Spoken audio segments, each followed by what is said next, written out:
It was their routine.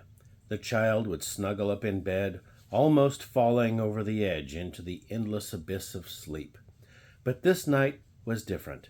The child couldn't even see the edge. "Mommy," the child called out. They had called out many times before for their mother, but tonight was different, the mother knew. If you asked her how she knew, she would respond with the soft reply of, "A mother always knows." "Do you promise, Mommy? Do you promise it can help me, Mommy?" the child begged. She had never heard them beg before. She smiled a soft smile, one that never failed to get the little one to relax. She slid onto the bed, leaning against the headboard, the child following to snuggle into her side. "You're old enough to hear the story now, to learn of those who came before us, the ones who built the town we live in, the ones who watch over us." "Do you mean the story about the catcher in the bell jar?" the child exclaimed, moving to sit up all of a sudden.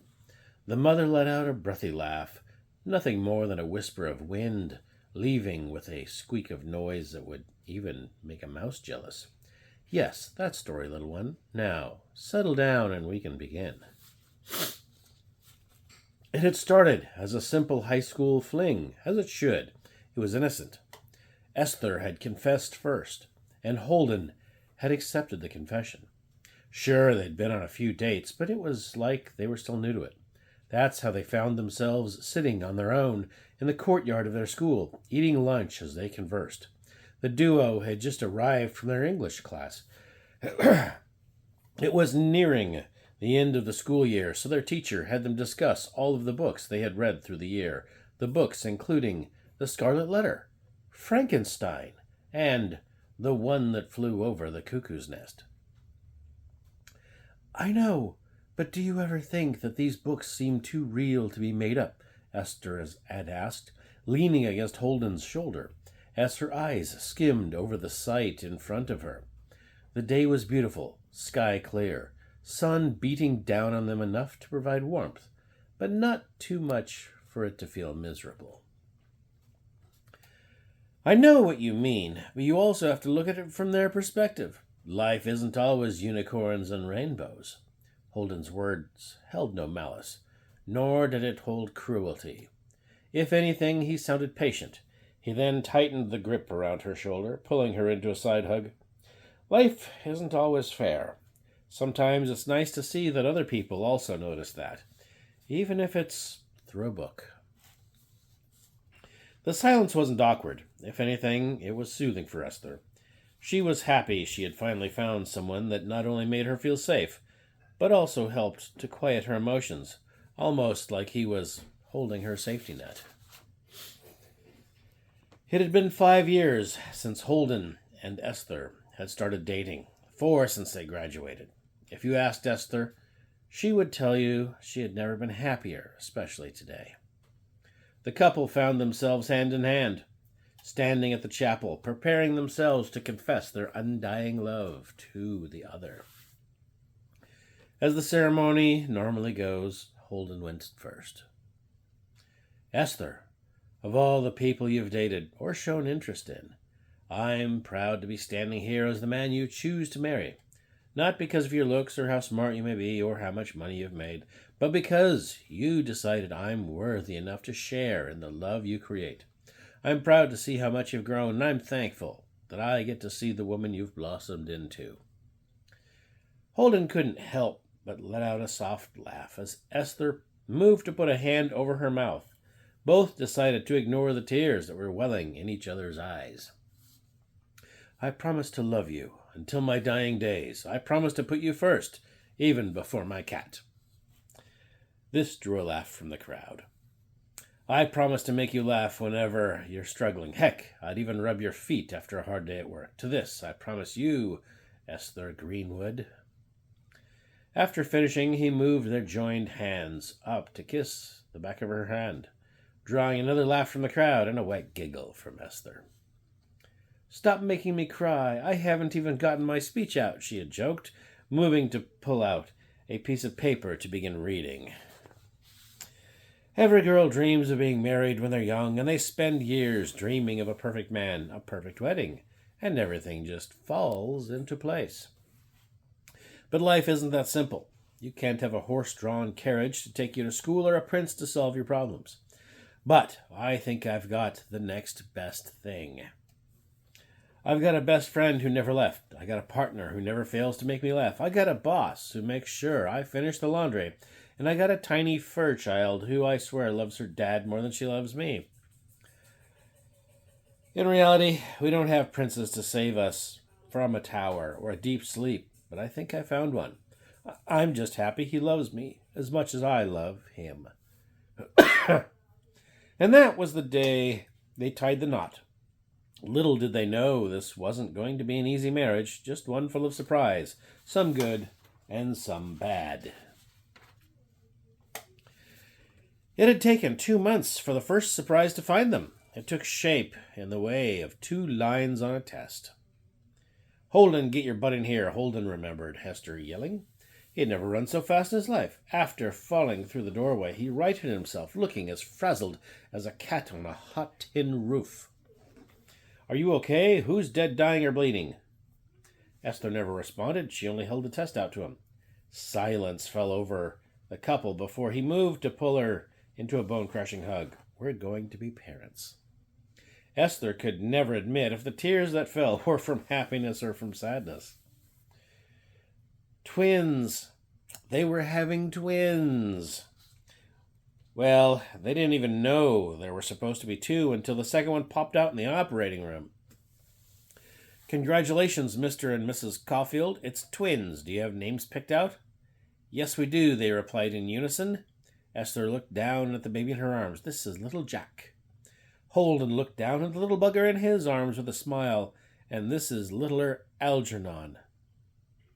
"You are not naming my child a video game character." He had, in fact, succeeded in naming the child Algernon. It might have taken 2 weeks of sleeping on the couch and a week of silent treatment, but he succeeded. Jack was 3 when he went missing. Esther didn't even know the child was gone. She was out at the store buying a book for the twins. "That's a nice book," a voice called out from behind her. It was an older man. "I think you'll enjoy it. I hear the plot line is nice." And just like that, the older man disappeared. Just like Esther didn't know her child was gone, she didn't know the man who she had just spoken with knew every inch of the book. Wouldn't you know every inch of a book you wrote yourself?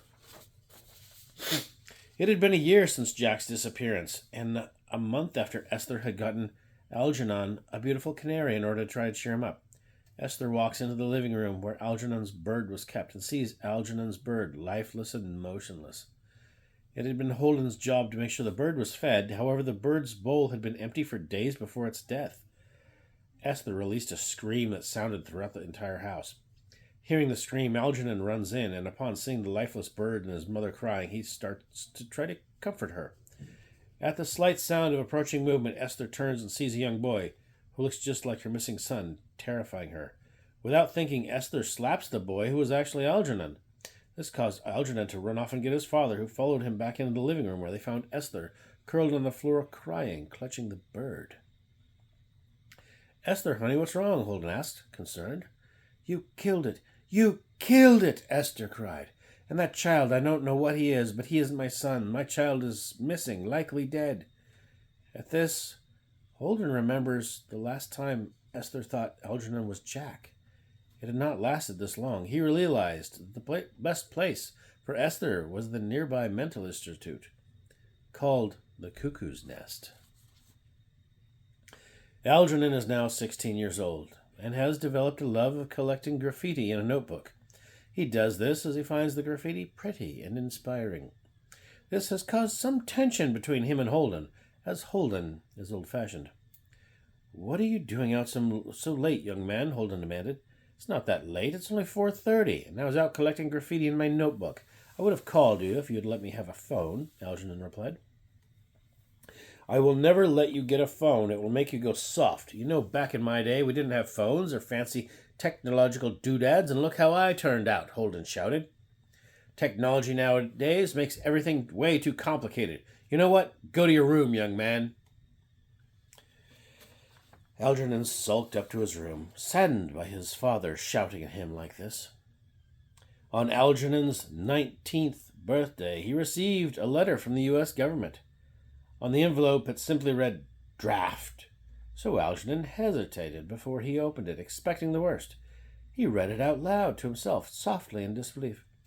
"Dear Algernon Caulfield, you have been drafted to be part of the United States Army in the Afghanistan War.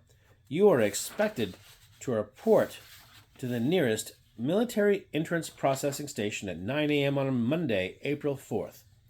April 4th was only a week after Algernon's birthday, producing a sense of fear and nervousness that only intensified the more he thought about it. He walked over to where Holden was sitting and handed him the letter. "You were drafted into the Army?" Holden asked in disbelief. "I have to say, I'm surprised. You're a string bean with a wimpier attitude than a pile of dry leaves." On Monday, Algernon left for the Army, expecting to return shortly after being rejected. But he did not expect that he would be approved and deemed fit for service, nor did he expect how soon he was sent out to Afghanistan. He did, however, expect that he would not make it home, and his assumption was correct. 3 months later, Algernon lies dying on the battlefield, the sound of bullets zipping by overhead. He had fought bravely, and had had several successful missions with his squad. But this was ultimately his last. Through the haze of death, he began reminiscing on his childhood, the good moments and the bad ones. He thought to himself, how I miss Mom, her hair, her smell, her etc. How I miss Dad, his rough personality, his tired eyes as he raised me alone, etc. And how I miss Jack, his energetic nature, his happiness. The happiness I used to feel when I was with him. Although it's a long time gone, I miss his etc. And with that final thought, Algernon drifted off into the silent, firm hold of death. The mother finally looked down at the child and realized they were asleep. Slowly and gently, she slipped out from where she was being used as a pillow by the child and quietly moved across the room and reached out of the door to the hallway, where she grabbed a single flower. She laid the flower on the child's bedside table and said, "A rose for you, Emily." Roses were Emily's favorite flower. She then silently slipped out of the room, turning off the light as she left. She decided that the story of how these four became gods would have to wait for another time.